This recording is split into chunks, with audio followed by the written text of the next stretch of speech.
এই অসময় বর্ষাকালে পালং শাক আবার কি চিংড়ি মাছ দিয়ে, তাই তো ভাল লাগছে। আমিও খাচ্ছি, এই যে অলরেডি সত্যি ভাল লাগছে। চিংড়ি মাছ দিয়ে পালং শাক দারুণ মজা কিন্তু। যাও, খাবার শুধু খেলে হবে না, তার টেস্ট থাকতে হবে। পালং শাকের পরে কি আছে?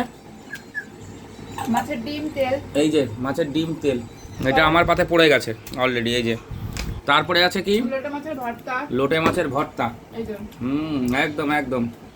তারপরে আছে কাঁচকলা আলু দিয়ে কই মাছ। বাহ।